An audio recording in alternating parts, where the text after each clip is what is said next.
Hello you and welcome back to another video where in today's video we're going to be looking at another scary video. This one today is about Coraline where her parents are liars. So if you do enjoy this video then drop a like and subscribe. The original creator is a random critique. That's their name. But yeah, do drop a like and subscribe, and because this is October, that's why we're looking at scary videos or doing scary stuff. So yeah, let's get right into the video. Why are Coraline's parents liars? So the first thing I'd like to point out is this smaller conversation that Coraline has between her and her mother. Coraline exclaims how she wants things growing when her friends come to visit, and then she asks, "Isn't that why we moved here?" And then the mother says, "Something like that. But then we had the accident." It wasn't my fault you hit that truck. I never said it was. So this small little conversation gives us so many details about why they moved there. Coraline believes it to be something relating to gardening, and that seems to be the case because her mother says something like that. So that forces me to believe that they moved to Oregon for some kind of job opportunity. And I think that is proved later on in the movie. You sure you won't come? Don't fret, Charlie. They'll love the new catalog. At least they'll love my chapters. But in this small little conversation, we also know that they I'm still understanding why they're liars though.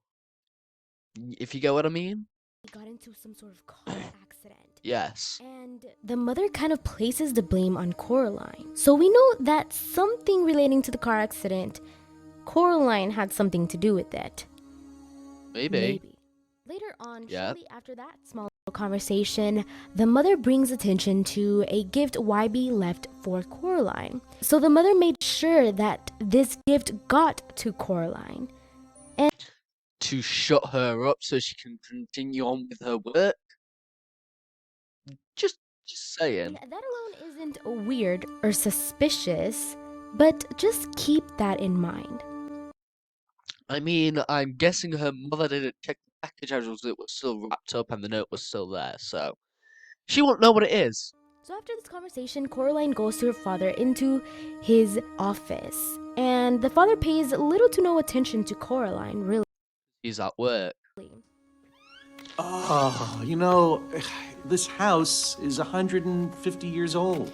Instead, he kind of tells her to go away and go discover what's in the house, since it Well, Coraline is actually only 11 years old, so since she is 11 years old, she wouldn't really understand why her parents have to always work. I'm not saying her parents should do what they're doing, just completely ignoring her. However, they're working on something important, and clearly they've just moved in, obviously, so they need to be sorting something out, of course. So, and with someone there constantly talking to you, or annoying you, or distracting you, that's not great. So, is 150 years old. So she does this, and in the process she finds a little door that we now know is the portal to the other mother's dimension. we don't know that yet. We just know it's a door. But this would have never happened if the father just paid a little bit of attention to Coraline. I agree with that, however, one way or another, she's going to discover the door. That box is not going to stay in front of the door forever. So of course she's found the door and she wants to know what's behind it. So she asks her mother to open this door, and her mother goes into the drawer full of keys, and she picks out the exact key that Well, maybe because that looks like the most suspicious key for it. it is on the first try. So she knew exactly what key opened this door.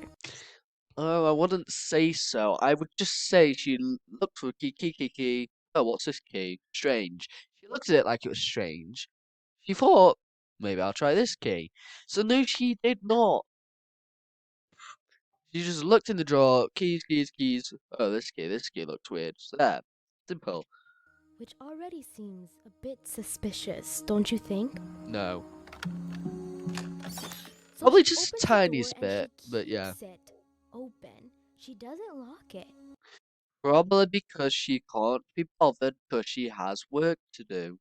And that's when, Coraline later on discovers the other world and she has a little adventure in the other world and then comes back to the main world. And There's actually a theory in that where she falls asleep and then she's still stuck in the other world because she never left to go back. She just appeared back in her normal bed. you know So, what I found that is really bizarre? Is that whenever this whole adventure happens in the other world the next day, we don't see this happen, but the other mother comes to a conclusion to the idea that she now has to go back, get the key, and lock the door. And she explains it through this. Oh, I found some rat crap, and I thought you'd feel safer. The dreams aren't dangerous. But we also know that she put the key really high up, high enough so that Coraline couldn't reach it. Why well, there is you go this? then. Because maybe she doesn't.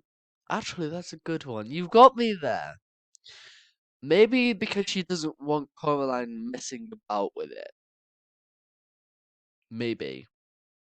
Why would she do that? No, truly, not just some dumb explanation. Truly, why would she do this? Now, after Coraline has managed to get the key and unlock it and go into the other world while her mother was gone, while her father was gone as well, notice how the other mother, the Beldam, doesn't let Coraline go home after this. And the movie makes it seem as if it's because Coraline had said no to the button eyes, but I think it's for a different reason, or for both reasons. Now, these are just simple observations that I've came across, but let's get into the actual theory now. So Yeah, we know let's that they do. got into a car crash right before this trip to Oregon. And there's one question that everybody's had about the Beldam ever since the movie's release. Can the Beldam tell the future? This question is brought up because the Beldam creates the Coraline doll right before the movie's events. It's at night and then the next day it's morning and that's whenever they're moving in. And the Beldam Yeah, but it takes process to move in. You don't just, oh, I'm gonna move in tomorrow and that's it. You say, I want to move into this house, get rent sorted out, get council sorted out, get everything moved in, so on and so forth. So already takes knows what process. Coraline looks like. They might have already visited the house. They're not just gonna go, oh, let's buy this for the sake of it. We're like, oh, let's go and have a look at the house. And obviously, Caroline might have came along with them because it might have been a weekend or just day off school. So can she tell the future? A I little don't bit. think so. That's weird. What if she can look at the present in other places? What if it's not necessarily that she can tell the future, but more like she's been planning it I doubt before that. they even moved? Okay, it's What if frozen. caused them to move? Let me explain. Perhaps this car crash was not caused by Coraline, but it was in fact caused by the Beldam in some way. I think the Beldam I still don't understand how, even if this was true, how would it all add up to the parents being liars? is kind of trapped in her own world, so she can't really escape. But who can? Her minions. She creates these things and she sends them out into the world. Like the rats, for example. The cat can also travel in and out of the dimension, and the dolls travel as well. And I think she is able to create these different types of human characters that we have not yet seen in the movie. Not really, but really we have already. You know how the Beldam takes the eyes away from the children? And in my other videos, I've explained that she's taken the eyes out to reach their souls. Well, that stands true. But what if she doesn't waste these eyes and she uses them for her creations? Perhaps the So it's basically just recycling. So she's just.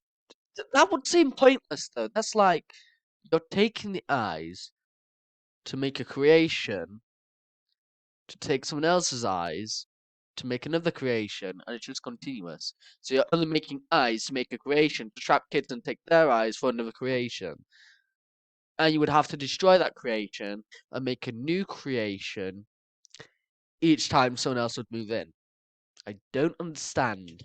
The Beldam was in search for a kid who was very adventurous with a big soul and found Coraline. She found that she was an only child and very miserable, so that was her next victim. She's only miserable. She's not miserable, I wouldn't say. I would just say her parents don't give her enough attention, which is why she's left bored. Because if everyone's doing something, and you're an only child, you've got no one else to go to. That's the benefit of having siblings.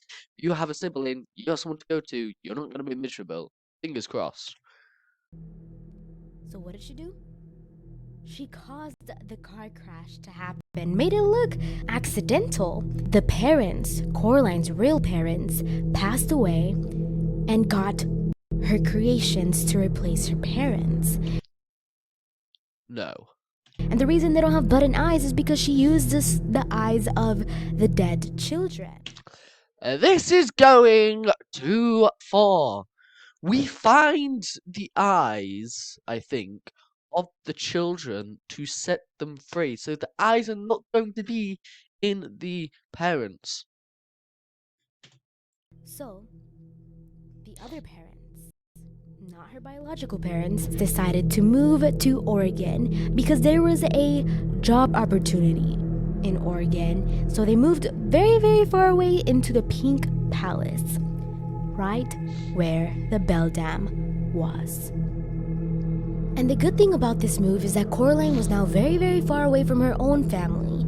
So if there was any trouble and Coraline needed help, her family wouldn't really be around. Certainly not her parents. They don't pay attention to her. If the real Charlie Jones wants his pages edited, he better wrap them up ASAP. So there's a question you may be asking. If the parents are actually the Beldam's minions, why don't they help her at the end of the movie? Well, as we know from the other YB and the other father, these characters have their own opinions, feelings, and emotions. So it's like me, button-eyed version me.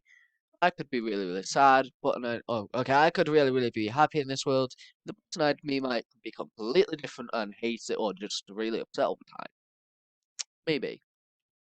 They may regret their decision, and this is why the other mother does not let Coraline back into her world, because she knew that her own minions betrayed her. If she let Coraline back out, I wouldn't say so. No, I don't like this theory. the other parents would not let Coraline back into her own dimension. And may I remind you that the Beldam actually captures the parents of Coraline. And during this capture, I believe that the Beldam fixed the parents. Fixed them in a way that they'd now obey the Beldam. So now, at the end of the movie, the other parents are now trying to find a way to get YB and Coraline together to trap them both and trap them in the other world. This is also why the dead children tell Coraline that she's still in terrible danger. I You're in remember terrible that. danger, girl. And this would explain everything that we know about the parents. Why they blame the car accident on Coraline. Why they don't pay attention to her. Why the mom doesn't lock the door on purpose. And why the mom made sure Coraline got the doll. Because it's a gift. So what do you think? Personally, I think there's some good points in there, but also some bad points. But overall, I was a I enjoyed that one, I think. Did you enjoy it? If you did, then drop a like and subscribe. This is a random critique. And yeah, that's it. Thanks for watching, and I will see you all next time for another horror-related video.